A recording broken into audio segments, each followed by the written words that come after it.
లోకంలో ఒక చిన్నది విషయం చెప్పి నేను ముగిస్తాను. ఇలాగే ఒక వ్యక్తి ఉన్నాడంట, దేవుని నమ్మిన వ్యక్తి. ఆదివారములో లేదా మిగతా రోజుల్లో మందిరానికి వెళ్ళి లేదా ఇంట్లో ప్రార్థన చేస్తూ ఉన్నాడంట. ప్రార్థన చేస్తూ, యేసయ్యా దేవా నన్ను దీవించు, నన్ను బాగు చేయి తండ్రి, ఇదిగో నాకు నీ పరిశుద్ధతను కుమ్మరించు, నీ నడిపింపు దయచేయి, నీ పరలోక రాజ్యంలో ప్రవేశం నాకు దయచేయమని అనగా దేవుని నమ్మిన ఆ బిడ్డ అడుగుతూ ఉన్నాడు, ప్రార్థన చేస్తూ ఉన్నాడు. దేవుడు ఎందుకు ఇంతగానం ప్రార్థన చేస్తున్నాడు అని ఎరిగి, అసలు ఇతని మనసు ఎలా ఉందో అని ఎరిగి, దేవుడికి అన్నీ తెలుసు కదా, తెలుసుకుని ఆయన దేవుడు ఆ బిడ్డను అడిగాడంట పరిశుద్ధాత్మ ప్రేరేపణ చేత, ఏంటయ్యా ఏం కావాలి, ఎందుకని నువ్వు ఇంతగానో దుఃఖంతో ఉన్నావు, ఎందుకు ఇంత వేదనతో ఉన్నావు, ఏం కావాలి అని ఆ వ్యక్తిని అడిగినప్పుడు, అయ్యా నేను ఈ లోకంలో బ్రతకలేకపోతున్నాను తండ్రి, అందరూ నాయన మాట ఇచ్చి తప్పేవారే, ఇదిగో నేను ఇక్కడ బ్రతకలేకపోతున్నాను, నన్ను నీ పరలోకము తీసుకొని వెళ్ళు అని అడుగుతున్నాడంట. అడుగుతున్నప్పుడు యేసయ్య అన్నాడంట, ఓకే నీవు పరలోకం కావాలి, నువ్వు ఎంతగానో ప్రార్థన చేస్తున్నావు, నీకు పరలోకం కావాలి, అయితే నేను ఒక ప్రశ్న అడుగుతాను, దానికి నువ్వు సమాధానం చెబుతావా అన్నాడంట. అదేంటయ్యా నువ్వు ఏది అడిగినా చెబుతాను, నువ్వు ఎంత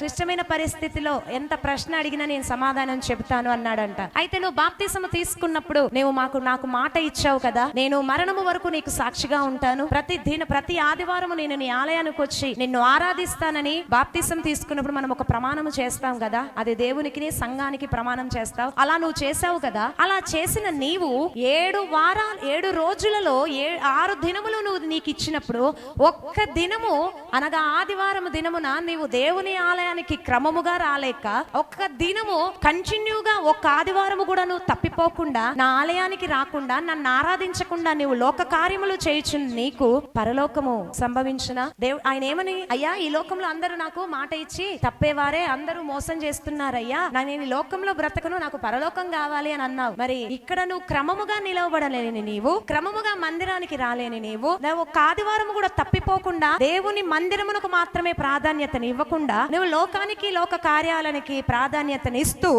ఎప్పుడు యుగములు నాతోనే ఉండాలి అని అనుకోవడం సబబేనా అని అడిగాడంట యేసయ్య. దానికి ఆయన ఆ సన్నిధిలో నుండి, దేవుని సన్నిధిలో నుండి ముఖమును చిన్నబుచ్చుకొని తిరిగి వెళ్ళిపోయాడంట. ఒకవేళ అదే ప్రశ్న నన్ను దేవుడు అడిగితే ఏం చెప్తావు? ఈ నూతన సంవత్సరంలో ఒక్క ఆదివారం కూడా తప్పిపోకుండా వచ్చిన వారు ఎవరు అని చేయమంటే ఎంతమంది ఎత్తగలరు? దేవుడికి నీవిచ్చినవి, నీవు దేవునికి ఏదైతే వాగ్దానము చేసుకున్నావో లేకపోతే ఏదైతే తీర్మానము చేసుకున్నావో ఆ తీర్మానం మీద నీవు క్రమముగా నిలబడలేవు. గాని దేవుడు నీకిచ్చిన వాగ్దానాలు అన్ని పరిపూర్ణం అవ్వాలని నువ్వు కోరుకోవడం మేలేనా, యుక్తమేనా? నువ్వు ఏది విత్తుతావో అదే కోస్తావని వాక్యంలో ఉంది. వాక్యం అదే సెలవిస్తుంది, నువ్వు ఏదైతే విత్తుతున్నావో అదే కోయబడతావు. ఇంతకు ముందు చెప్పాను కదా, పరలోకం కావాలి అనగానే పరలోకం అని చెప్పే మాట 4-5 అక్షరాల్లో ఉందేమో, కానీ అది మనకు సిద్ధించాలంటే మాత్రం మన జీవిత కాలం ప్రయాసపడినా చాలా తక్కువే. పరలోకం అనే మాట చిన్నగా వినిపిస్తుందేమో, దానిలో ప్రవేశం చాలా కష్టం. మనం ఈ విశ్వాసం సరిపోదు, ఈ భక్తి సరిపోదు, ఏనాటికి ఆనాడు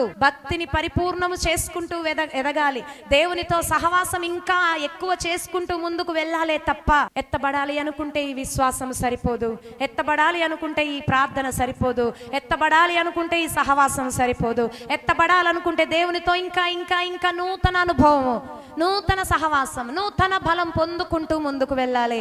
అట్టి కృప దేవుడు మనకు దయచేయునుగాక. ఆమేన్.